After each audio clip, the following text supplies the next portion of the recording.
It's Monday morning. Welcome to episode 6 of the Unplanners. Me, Ian Sanders, and David Sloly. David, how are you doing? All right, thanks. You? Yeah, I'm all right. I'm excited because today we're going to talk about something which is a real common theme in both our professional lives, and it's storytelling. We both spend a lot of our time helping organizations tell their story, and it feels, doesn't it, that storytelling is really important tool for everyone at the moment as we navigate this period of uncertainty. And what we want to do today is to talk about the importance of story and narrative, also to give everyone who's watching this, listening to this, a framework for how they can go into their work lives and their personal lives and tell stories about how we emerge from this, or when we emerge from this, I should say. I guess it's worth underpinning that with why stories matter. So why should you care about having a story? You know, if you don't have one now, you've got this far without a story, why? And the reason I would answer that, and what's going to be really fun about this episode is both Ian and we help organizations and individuals find and tell their stories, yeah? Mm-hmm. So this is going to be hugely competitive. We're going to spend the whole time all the way through going, me. But I'll kick it off with why a story is important. Because stories, and this has been proven by science, have the power to influence people's attitudes, their beliefs, and the decisions they make. Just take a moment to think about that. A story has the power to influence people's attitudes, their beliefs, and the decisions they make. So with that in mind, why wouldn't you want a good story to tell? Something that's authentic. And all the way through this, we'll talk about story. And I've dealt in the past, and I know Ian has as well, with business leaders that said, but stories are for kids, stories are lies, you know, all the reasons why they wouldn't want to tell a story. Stories aren't for the boardroom, that's for the rationale of the P&L spreadsheet, you know, all of those reasons, we've heard them all before. But the truth is that most business leaders, when I've got under the skin of it, when I've found out why they aren't telling business stories, isn't because of any of those reasons. It's simply because they don't know how to create that narrative, right? And we're going to help you. Like Ian said right to the beginning, we're going to give you that framework. But just go back. Stories influence people's attitudes, the beliefs, and the decisions they make. That's why it's incredibly important that we create these narratives ourselves. And the biggest decisions, the people they're really going to impact, first of all, is yourself. If your narrative is of failure, is of disappointment, of not being able, lack of ability, all of those things, then if that is your narrative, and guess what? That's the road you will start to walk along. But if you could create this new narrative that takes you on a new path, then that's going to be powerful because it's going to influence your attitudes, your beliefs, and the decisions you make. And all of it is going to be underpinned, and I'll say this once now, we won't need to say it again, your authentic story. We're not talking about you imagining yourself as the astronaut you never were, as a 40-stone couch potato you'll never be. Yeah, your authentic story, leveraging your real power. So that's said, right? That's fair enough, Ian? Yeah, I agree with all of that. I think the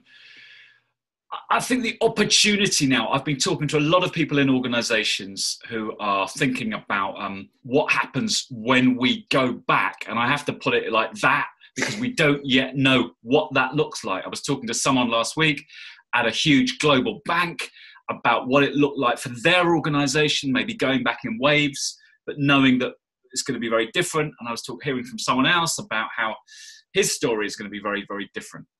I think we all have an opportunity about the stories we will tell when we go back. Not just as leaders, David, I agree with the thing about lead, but people, whatever role you are in the organization, what are the stories we will tell from this time?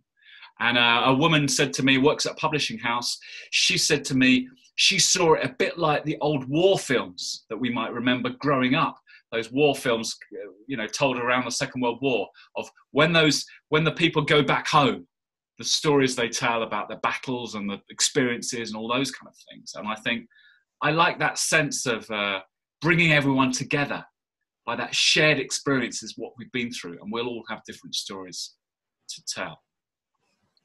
I think we have an opportunity, don't we, David, to use stories to really transform our thinking from worry and negativity to kind of optimism and hope. And I think that's important for everyone as well. But what do you feel about the stories we will tell from this time? That feels really important. We have an opportunity to share with other people what we've learned from this experience and what our transformation story is. I know we don't want to get into the 3 acts of story quite yet, but that sense of transformation. Yeah. So stories are going to give each individual context, and the person they're telling to, they'll give their view on the context.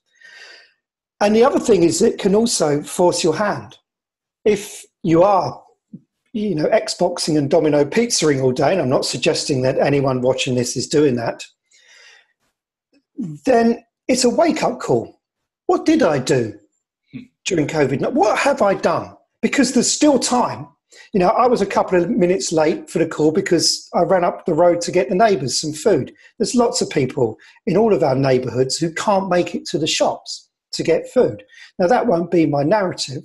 I do have my what did we do during COVID-19 story. I have a few of those. But if you don't already have one, finding your values, finding what you stand for, finding what you want to do, and then go and doing it gives you that story. That gives you. And once you've created that one story, like Ian said, we will come out of this in some way, shape or form. We can't say what it is at the moment, but then you can start creating that next chapter as you move through, and you will have then a powerful narrative about who you are, where you are. And like Ian said, we won't break it down into the 3 acts and how to put this story together yet, but you will have a communication platform that defines who you are in your own mind and where you are going, and enables you to quickly say to people, to share with people what your take on COVID is, what your memories of it are, and where you're going next. Absolutely. I think that could be so strong. We both know from the science that when we tell a good story, it generates oxytocin. That's the chemical, the empathy chemical that makes us care. And I think it's been quite hard for a lot of organizations and teams in lockdown, working at distance from each other. And I know, we jump on calls with each other and all the rest of it. But I think sharing our stories is it's like the glue, isn't it? It's the glue that glues us together as human beings. And I think when teams get back together in whatever context, even if they're initially going to do this in an online context, a story sharing session, we talk romantically about storytelling, don't we? About sitting around the fire, because that's what that's what humans have done for thousands of years, sitting around the fire, sharing stories. And I think we can recreate that sense, can't we? In organizations, in workplaces, and families as well, sharing the stories of what happened. And how we're going to have to. We're going to have to. We're social creatures, and we have been separated. We've been pulled apart for all the right reasons. But when we come back together and we start shaking hands again, or hugging, or high-fiving, or whatever your thing is, right after that, we're going to want to share. And those that are prepared are going to position themselves and give the context to move themselves forward. It makes a huge difference when you already have your thoughts. And we do it now when we join our Monday morning calls in my own business and in my client's business. The first thing we're doing is share, well, what did you do at the weekend? How was your weekend? Oh, I laid up watching the stars last night. By the way, that was an amazing display. I've never seen satellites pass through the sky like I did staring at the stars last night. You know, that was my thing that I did at the weekend, and I can share that story with people, and it, you know, it has meaning. So let's get in, because if I was listening or watching the two of us now, I go, well, how do I do that? What's the mechanics? I mentioned at the beginning that I've worked with a lot of people. Ian has too, where they've said they've given their reasons for not using stories, but when you really drill down into it, you realise that we were never really taught how to create stories. Stories are incredibly powerful. And yet I went through my entire schooling and I learned grammar, believe it or not. I learned all these wonderful things, but around the English language. But no one said, okay, this is how you piece together a story. These are the mechanics for creating a story. What a letdown in the education system that I went through, that it didn't address that fundamental. Well, here we are. Aristotle figured it out. Yeah. And he said, there's these three components to the story, which is lovely. There's only three. It's not complicated, right? We tell them to children, and children are able to engage with stories, and they'll be able to tell us stories. They can't be that complicated. Three stages. There is the challenge. Yeah. There is always some kind of problem or challenge that you are faced. That's the first stage. The second stage is there must be some kind of struggle to overcome that challenge. The story of a man who's rich and remains rich is not much of a story at all. Mm-hmm. It needs that struggle. That man must lose everything, yeah, and slide down into poverty. And the struggle is him clawing his way back out. And this is the emotion that Ian was talking about earlier. This makes that connection you want to know now. From that introduction, from the first part of the challenge, it springs off in you a curiosity to know, well, how would said person overcome that challenge? Yeah. That struggle is them overcoming the challenge, the second part, the second act, as Aristotle would call it. And the third part, the third act, is the resolve. What did you learn from going through that process? What did the rich man who lost everything and had to struggle his way back out learn from that? What did he learn? Was it pride? Was it growth?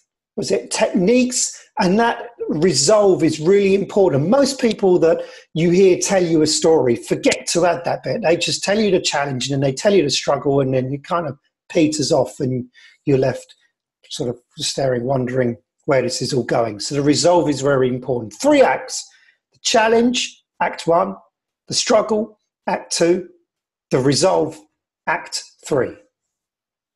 Yeah, and the Act 3, the character, if you like, the hero, the character emerges transformed. And, stories aren't always about happy ending. That Act 3 could be the resolve, but it might not be everything happy. But that 3 stage is really important and really, really simple. I think that's also. I was just going to say that's that. What did you learn? And you're absolutely right. It could be a complete disaster, but that's okay. If you've learned something that you can help the next client with, help the company you work for with, help a person in your story with, then you have that knowledge. That makes you unique and differentiates you. In a minute, I'm putting David on the spot. I want David to talk through how to use a story if you're a business leader, thinking about the story you want to tell your industry or the story you tell your marketplace. Can you handle that in a minute, David? I'll have a go. I haven't got a choice about it. In the meantime, I just want to talk a bit more about emotion, because I think that is the key. Stories create emotional connections with other people. And that means stories have to make us feel something.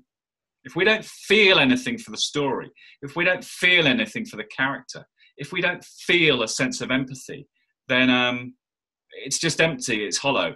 So in order for us to have that emotional reaction, when you're telling your story, in order for your audience, whether that's you're sitting around in the pub, whenever that might be, or sitting around in a workplace and getting that emotional reaction, it means you need to be open It needs you need to be honest. And to David, word David used at the beginning of this, you need to be authentic. And that's something about being vulnerable. And when we are vulnerable about how we really feel. When I was approaching this as running my very small business here through the beginning of COVID-19, I put a little video up. And in that video, I found myself being very honest about the situation I found myself in and how revenues had nosedived, but here's what had got me through, People responded to me and went, oh, thanks for being so open. Thanks for being so honest. I feel that too. That honesty and vulnerability piece can be really important, can't it, David, with building that emotional engagement? Yeah. When you start by being humble and being honest, you bring people on your side. I always say, a man, I think actually it's a Chinese proverb, isn't it? A man whose opinion is changed against his will is of the same opinion still. You have been to 101 presentations where slide after slide has made a bulletproof argument for why you must follow that train of thought. And you've got to the end of it and gone, yeah, but.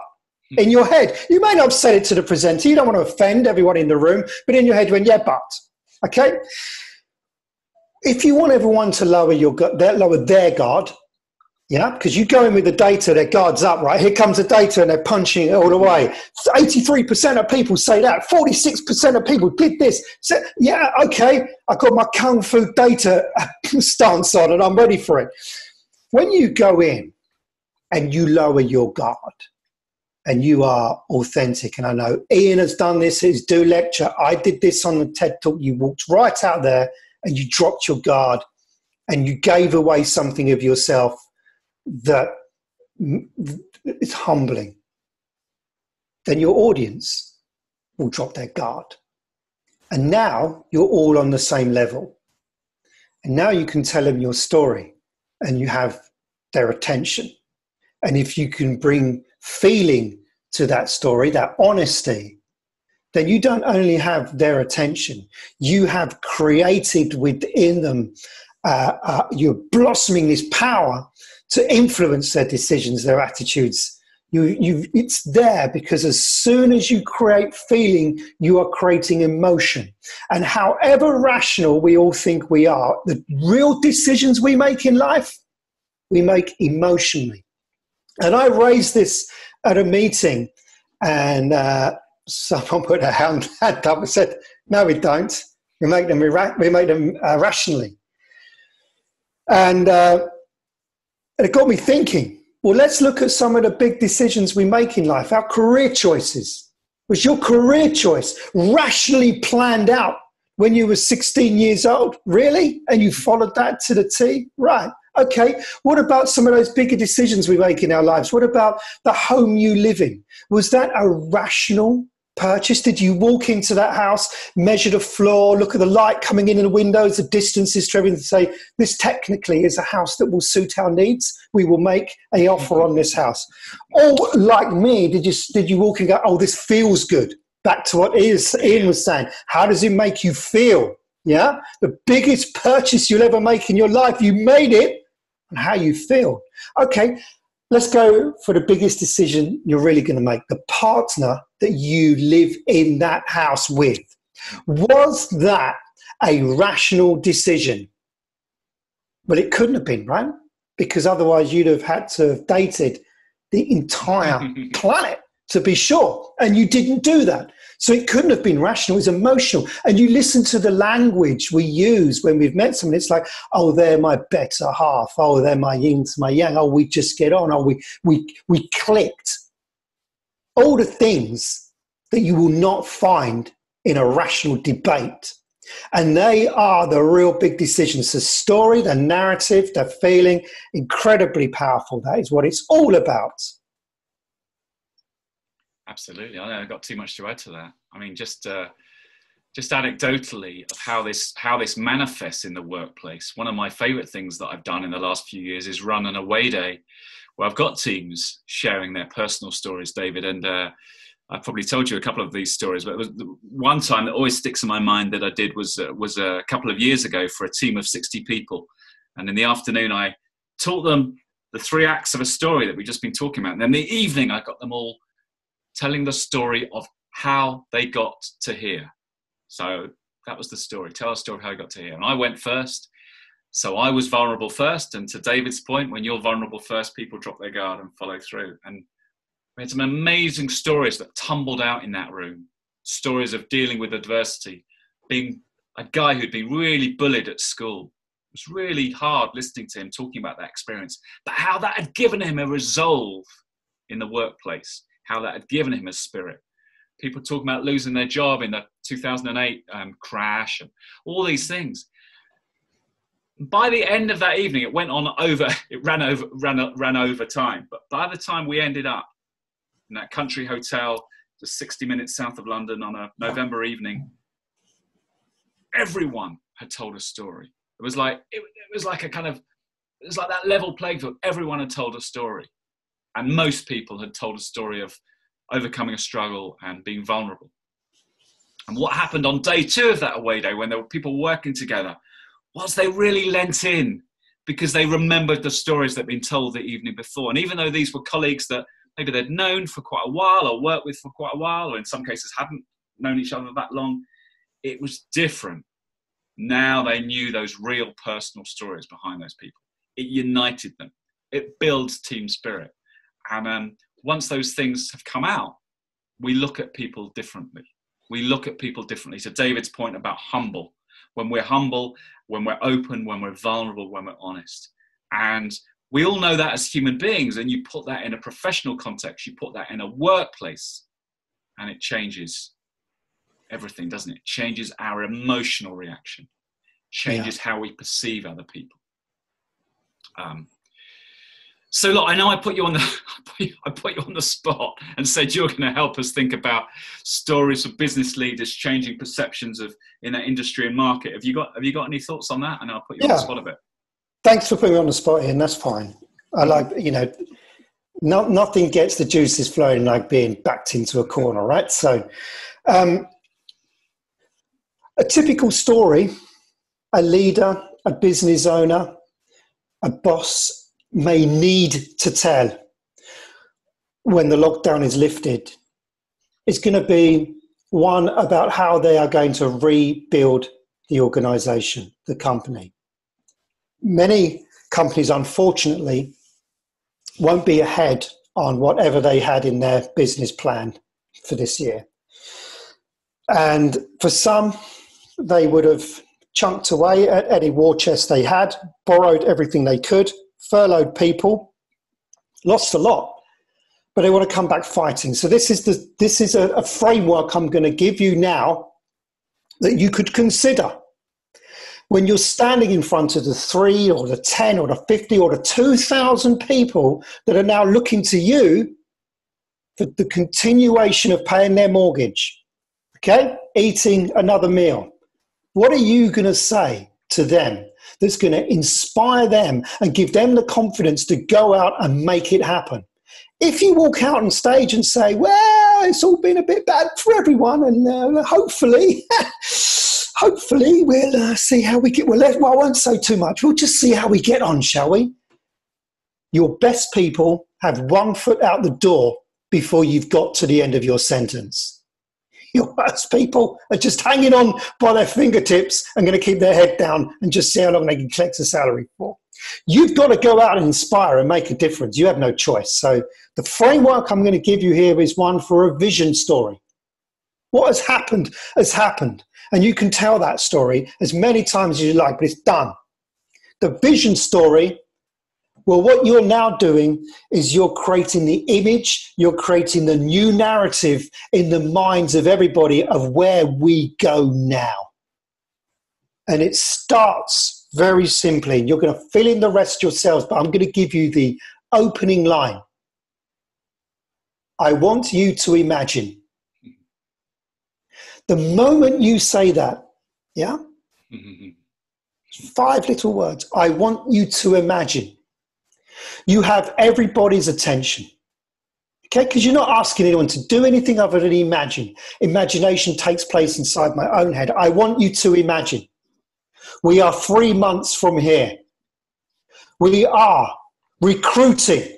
We are, and you can start talking about what you want to happen and draw the picture of where you are going to be. And that's a very powerful narrative to tell. And I hope in some way, Ian, that meets your brief of putting me on the spot with the leader. I know I didn't tell a whole story, but I wanted to give leaders something that something very tangible they can use when that opportunity arises.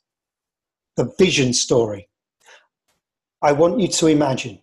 Yeah? Act 1, get them to imagine.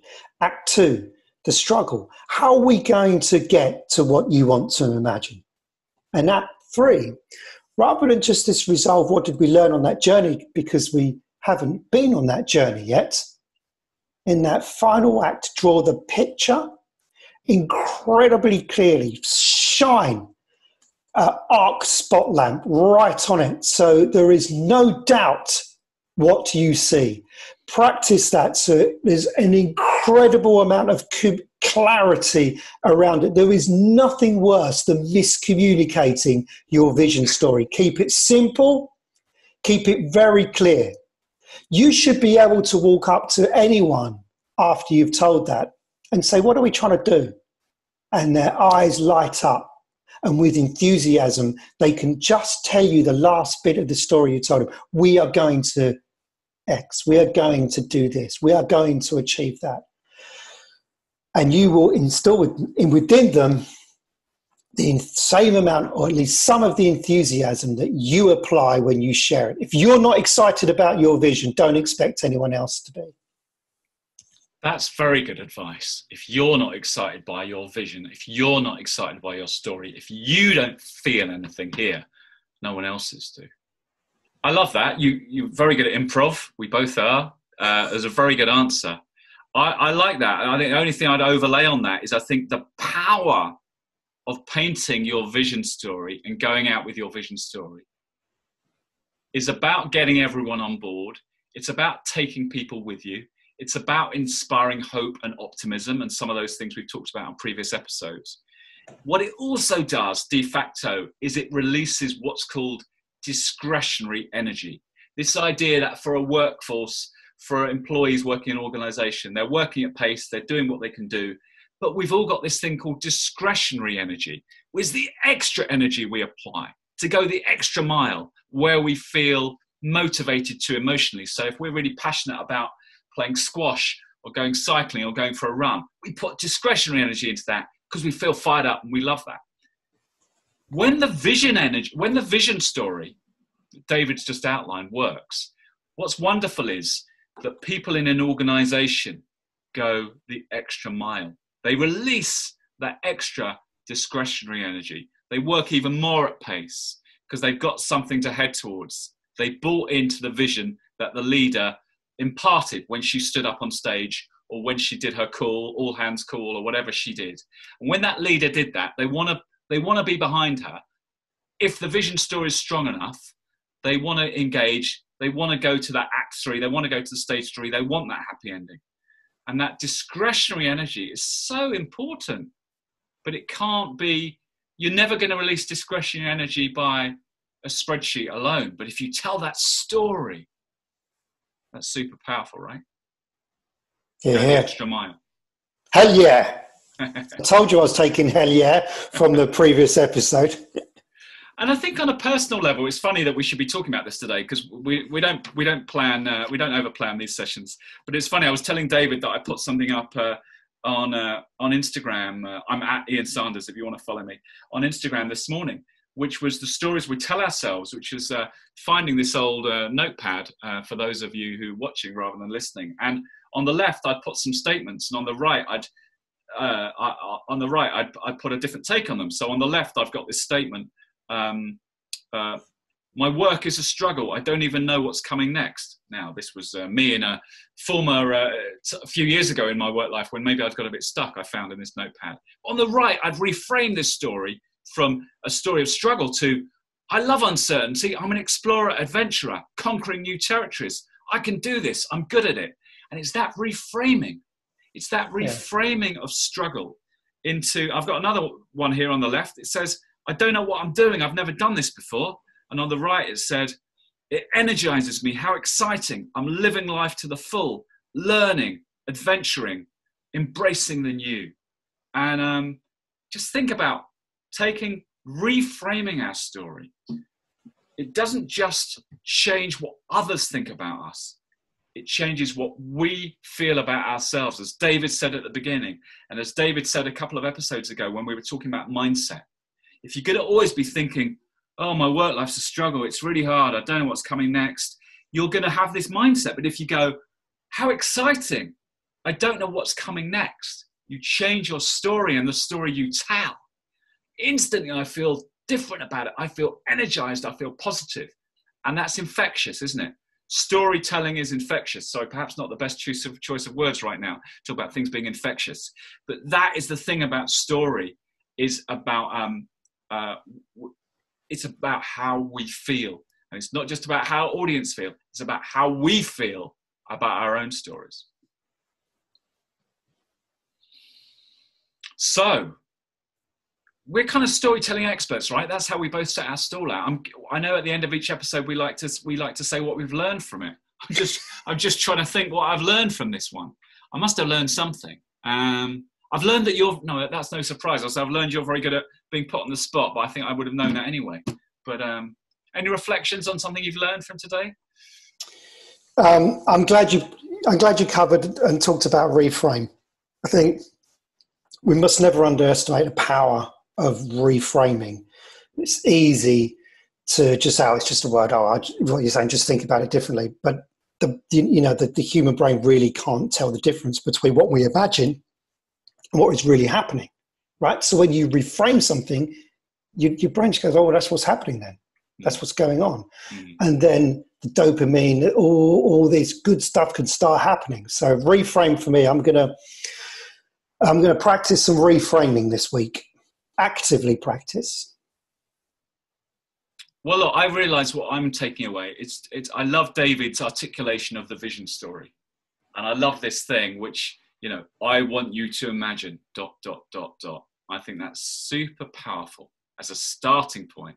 Such an easy starting point, whether we're individuals, whether we're solo entrepreneurs, whether we're leaders of a Fortune 500 company. Right here, right now, the last week of April 2020, and all the flux that we're in, it's like, how do we navigate out of this as leaders? Whether we're leaders with a small L or leaders with a big L, it's imagining that vision story. I want you to imagine ... So I'm going to do some homework on that my end as well. So that was all about storytelling. That was a wonderful episode to do, wasn't it? Great fun. Thank you, Ian. Thank you. See you next time. All right.